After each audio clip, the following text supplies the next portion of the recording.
Des dizaines de milliers de Togolais mettent chaque jour leur savoir-faire au service de l'administration publique et contribuent au développement socio-économique du pays. C'est pour permettre à ces citoyens de disposer d'un minimum de protection sociale que le gouvernement togolais a décidé l'instauration de régime obligatoire d'assurance maladie pour les agents publics et assimilés.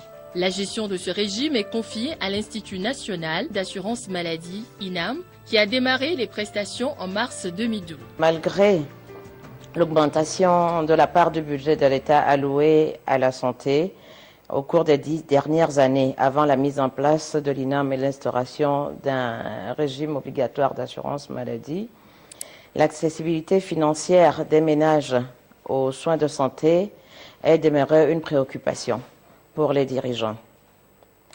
En 2010, il a été réalisé une étude préalable avec un partenariat du BIT qui a permis de mettre en place progressivement une couverture maladie pour les citoyens togolais, mais en commençant par les travailleurs de la fonction publique. L'INAM donc a été créé à la suite d'une loi qui consacrait une obligation d'assurance maladie pour les retraités du secteur public, les militaires actifs et retraités, les employés de la fonction publique, donc les fonctionnaires, ainsi que les membres des collectivités locales et des organismes assimilables à la fonction publique. La mission de l'INAM consiste essentiellement à structurer la demande et puis obtenir une qualité auprès d'une offre qui existait déjà de façon diverse. L'INAM gère ainsi le fonds d'assurance maladie qui est constitué par les cotisations de l'État employeur et de l'employé, et assure également le conventionnement de l'offre de soins. Il faut savoir que l'INAM fonctionne exclusivement par tiers payant. Il se substitue à l'assuré aux bénéficiaires lors de la prise en charge pour permettre de réduire encore un peu plus le frein financier. Et pour ce faire, il a fallu mettre en place une convention à la fois avec les acteurs de la santé du secteur public et du secteur privé. Ensuite, nous assurons au niveau de l'INAM le recouvrement des cotisations qui émanent donc de l'obligation d'assurance des assujettis. Les bénéficiaires, c'est les retraités, je commence par ces derniers, parce que vraiment en termes de bénéfices de l'assurance maladie, ils sont aujourd'hui les mieux lotis parce que c'est surtout en fin de vie et lorsqu'on a des moyens limités qu'on a beaucoup recours à des soins de santé. Les retraités de la fonction publique, les retraités militaires, les actifs militaires, les agents des collectivités locales et les fonctionnaires de l'État qui constituent la plus grande partie des assujettis.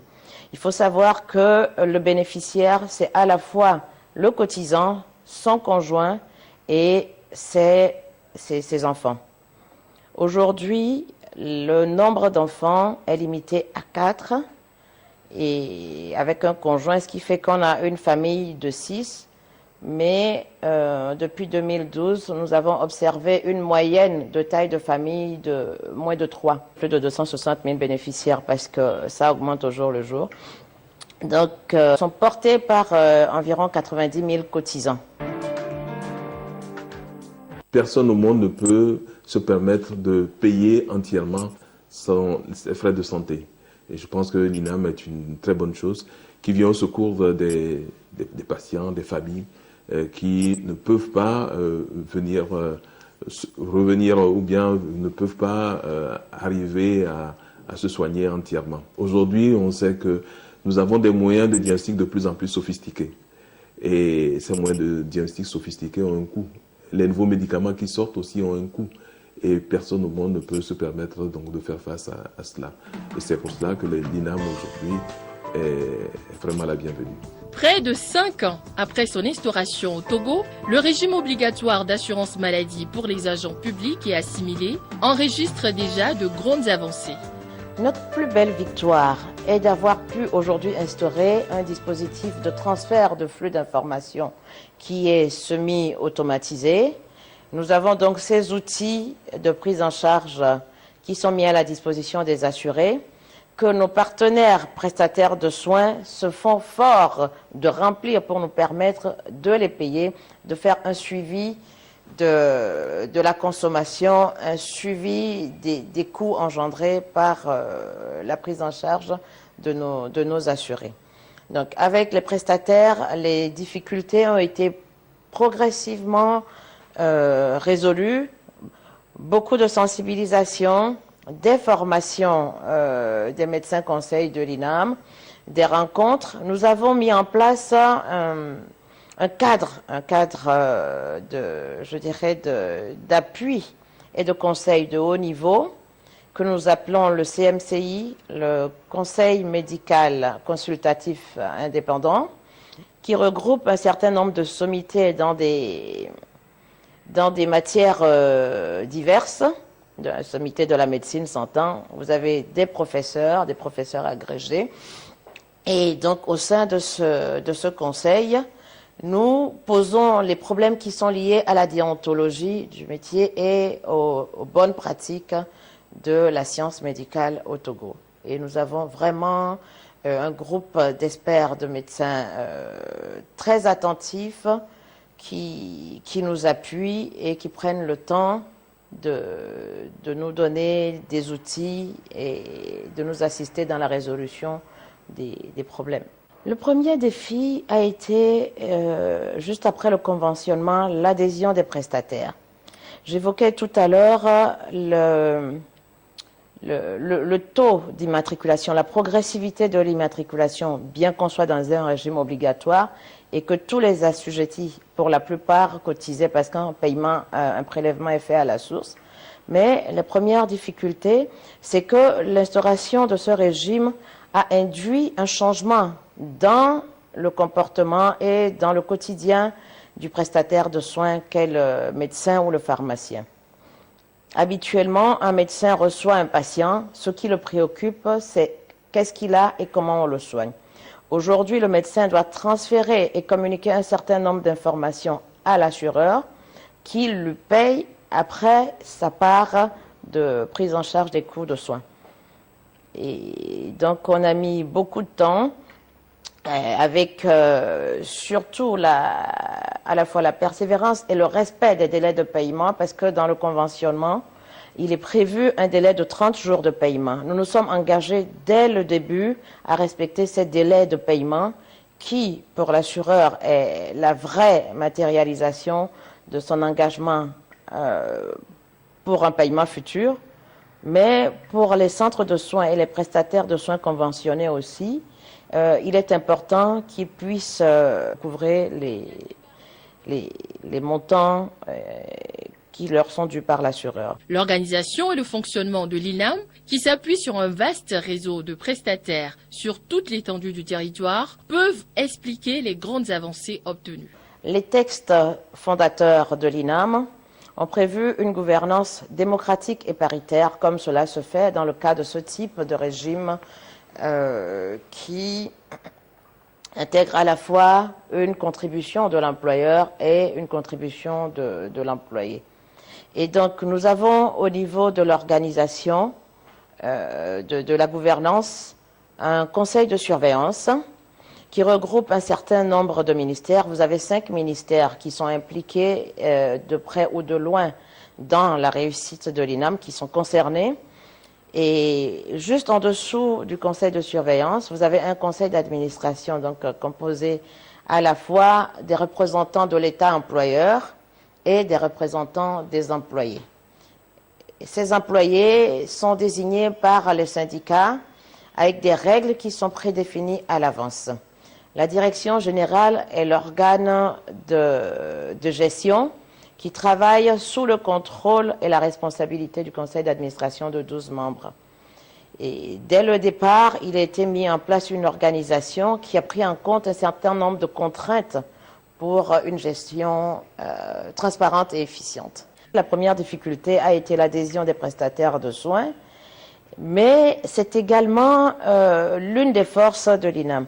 L'INAM est conventionné avec l'ensemble des prestataires de soins publics. C'est l'assureur maladie qui a plus de 1100 prestataires de soins conventionnés sur toute l'étendue du territoire. De Lomé à la frontière du Burkina, les prestataires de soins de tous les niveaux du secteur public de la santé sont conventionnés avec l'INAM. Progressivement, nous avons acquis et gagné la confiance des prestataires de soins privés qui, au début, étaient un peu hésitants et surtout sceptiques sur la capacité d'un assureur national émanation de l'État à porter durablement un projet comme celui-là.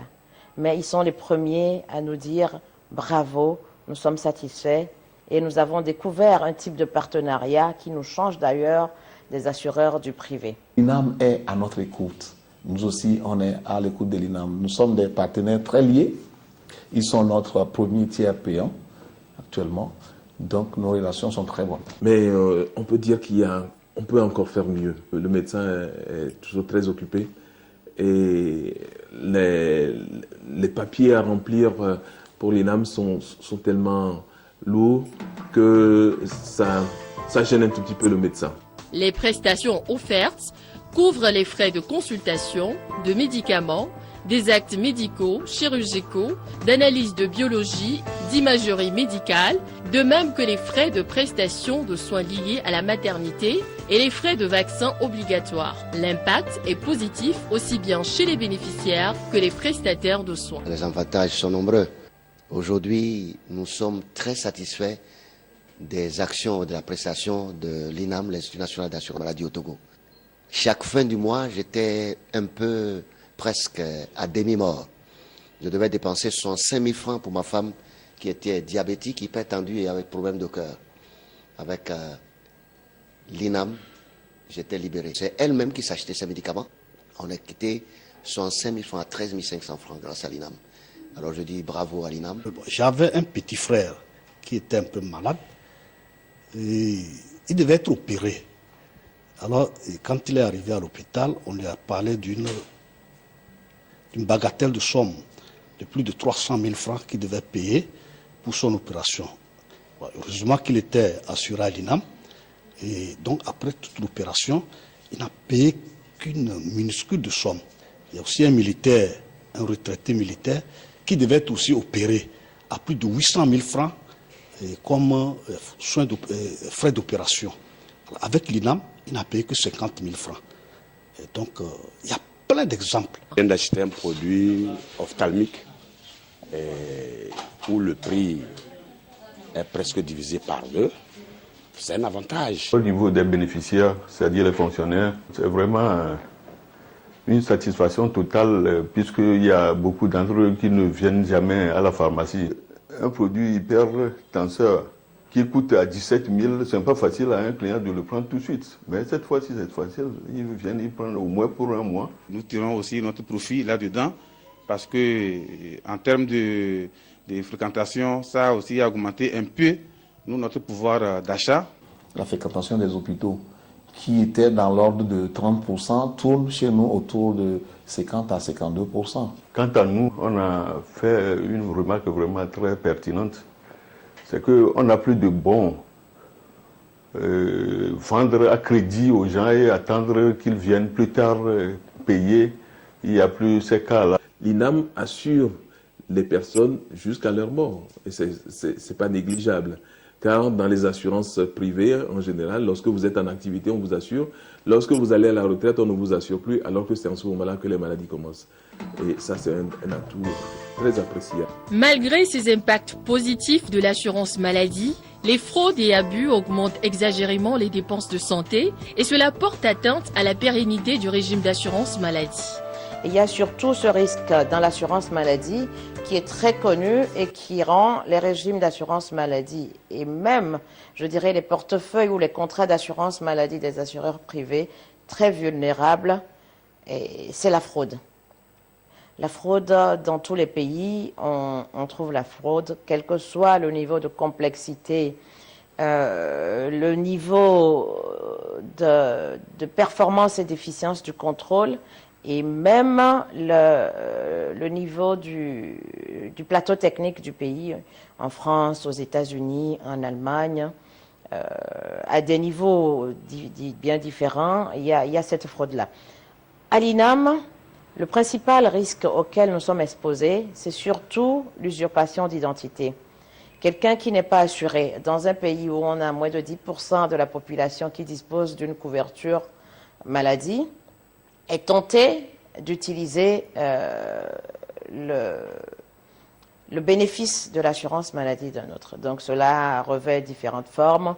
On utilise la carte d'un assuré, on prête ses carnets de soins, on trouve également un compromis avec le médecin pour qu'il fasse son ordonnance au nom de quelqu'un qui est déjà assuré. Effectivement, l'usurpation d'identité, c'est la principale fraude.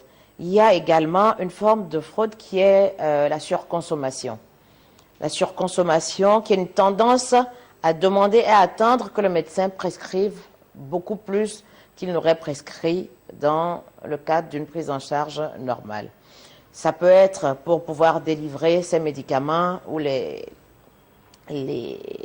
donner à quelqu'un d'autre. Ça peut être aussi parce qu'on a une tendance à penser qu'on n'a plus aujourd'hui de frein à la consommation et qu'on peut se permettre de se soigner très fréquemment. Ceux qui font la fraude, c'est ceux qui ne comprennent pas vraiment ce pourquoi l'INAM est là. Fonctionnaire que je suis, je ne peux pas aller faire la fraude. Nous devons bien gérer et tout ce que nous faisons. Les fraudes, nous devons les éviter. Et les éviter veut dire quoi? Ne pas trop se prescrire les produits. Ce n'est pas parce que c'est INAM qu'il faut mettre n'importe quel produit sur l'ordonnance. La meilleure façon de prévenir la fraude, c'est de sensibiliser. Donc, nous le faisons. C'est la sensibilisation. Nous faisons des contrôles inopinés de temps à autre sur est-ce que les gens qui détiennent les carnets, ça leur appartient, les carnets leur appartiennent, les cartes, etc. Au niveau des prescripteurs aussi. Et la sensibilisation surtout, nous faisons comprendre aux prescripteurs que ça va à l'encontre des intérêts de l'établissement et à l'encontre de l'éthique et de la déontologie qui est la nôtre. L'INAM, conformément à ses prérogatives, s'efforce de gérer surtout le risque de la fraude. Ce risque étant un facteur d'échec en assurance maladie s'il n'est pas maîtrisé. On a mis en place des contrôles a priori et a posteriori et nous avons un soutien vraiment du corps médical dans une grande majorité pour effectuer ce contrôle qui est un élément nouveau dans la prise en charge des patients. Un médecin, lorsqu'il reçoit un patient, je le disais tout à l'heure, il veut savoir ce qu'il a. Il n'a pas besoin de savoir qui il est. Est-ce qu'il a payé une assurance ou pas? Il doit le soigner. Et lorsque l'assureur, dans le cadre donc de sa convention, comme on le fait à l'INAM, demande au médecin de vérifier l'identité avant de délivrer des soins, c'est vrai que ça peut être un peu compliqué, mais progressivement on y est arrivé parce que c'est dans l'intérêt de tous. L'assuré qui prête son carnet ou ses outils de soins doit savoir qu'il expose le régime à une dérive de coûts. Mais au-delà de la gestion des risques et pour assurer la qualité des prestations ainsi que la pérennité de l'ambitieux projet d'assurance maladie du Togo, les prestataires de soins recommandent. On aille vers l'électronique, au lieu des papiers, beaucoup de papiers. Jusqu'ici, les papiers là restent un problème qui même, je peux dire, favorise les fraudes des fois. Qu'à la fin de chaque année, que l'INAM fasse le point pour tous les patients en disant monsieur, tant, vous avez été vu un certain nombre de fois, vous avez été soigné pour telle affection, et ça permettrait aussi de dépister aussi les fraudes éventuelles. Étant donné que je suis dans le privé, que l'INAM revoie un tout petit peu à la hausse la part que l'INAM rembourse dans les structures sanitaires privées. Pourquoi? Parce que le remboursement des prestations sont faites sur la base du secteur public, sur la base de ce qui se fait dans les hôpitaux. Et malheureusement, dans les structures sanitaires privées, nous avons des coûts cachés, nous avons beaucoup de coûts qui ne sont pas les mêmes que dans les hôpitaux. L'INAM pousse les adhérents à l'INAM à faire régulièrement un certain nombre de bilans de santé. Ça permettrait d'éviter un certain nombre de maladies graves. Je prends par exemple le cas des cancers chez la femme, le cas du cancer du col chez la femme, le cas du cancer du sein, que l'INAM pousse les femmes à faire des frottis, à faire des mammographies régulièrement, de façon à ce que l'on n'attende pas que les cas soient dépassés avant que les patients ne se fassent soigner. L'INAM puisse s'étendre vers les autres couches de la population, que l'on voit quelles sont les couches de la population que l'INAM peut prendre en charge également, et progressivement tendre vers une couverture universelle de l'assurance maladie. L'INAM s'attelle quotidiennement à faire face à ces défis pour améliorer la qualité des prestations d'assurance maladie au Togo. Un système d'information performant, puissant et efficient est en cours de mise en place par l'INAM. Cela devrait intégrer le périmètre des prestataires de soins et même des usagers et des bénéficiaires, ce qui ne simplifie pas forcément la tâche. Les grands axes de ce système d'information sont connus et c'est des projets qui prennent plusieurs mois pour leur implémentation. Et donc, nous espérons vraiment réduire les délais d'implémentation et très rapidement maîtriser encore un peu plus les coûts de la prise en charge des assurés. L'extension de la couverture maladie à toute la population est un défi majeur de l'heure. Des actions sont envisagées par l'INAM pour y parvenir. L'INAM a la capacité aujourd'hui de déployer un réseau d'agents qui permettent la prise en charge d'assurés complémentaires. Nous avons des bureaux de Lomé à Saint-Cassé dans les principales régions économiques. Il y a 5 régions économiques au Togo, et avec la région maritime où se trouve la capitale, qui est la plus importante, qui représente à ce stade, du moins sur la base de la population qui est couverte aujourd'hui, près de 40% de l'ensemble des assurés. Il est certain que cette répartition, cet équilibre va changer lorsqu'on va vers d'autres types de population. Quand on va couvrir le monde agricole, on aura les régions de l'intérieur qui vont, parce que vous n'êtes pas sans savoir que dans nos pays, l'agriculture a une part importante dans le PIB et fournisseuse de beaucoup d'emplois. Donc on va se retrouver avec un équilibre qui va être changé. Il faudrait que nous puissions aligner en face des services de qualité afin que ces populations puissent être prises en charge. Nous avons une mission qui vient de l'État. C'est une mission de service public. Et dès lors que l'ensemble des options qui permettent de définir les priorités dans la prise en charge des autres couches de la population seront prises, l'INAM est en ligne, est prête pour démarrer. Pour atteindre cet idéal commun de l'extension de la couverture maladie, souhaité par les autorités togolaises pour le bonheur de la population, chaque citoyen devra apporter sa contribution par un changement de comportement préjudiciable à tout régime d'assurance maladie.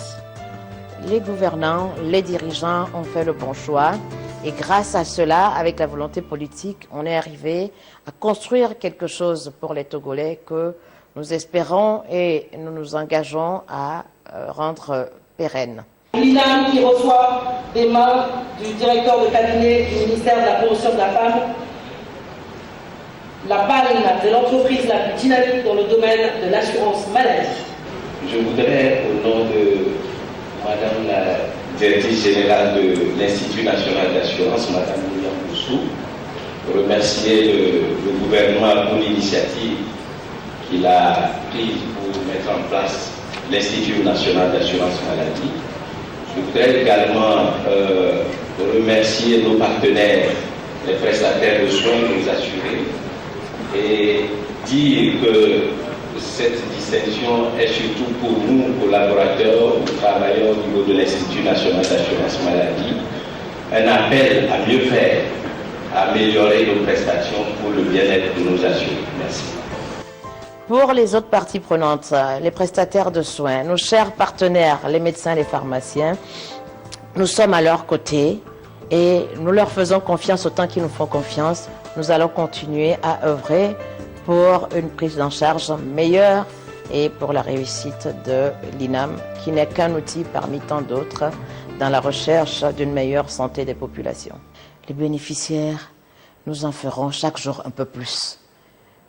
Et il faudrait qu'ils nous aident, qu'ils soient conscients que c'est pour eux que nous travaillons, qu'ils apprécient leur propre performance dans leur capacité à contrôler leur consommation, à être rationnels et surtout à nous aider à lutter contre la fraude.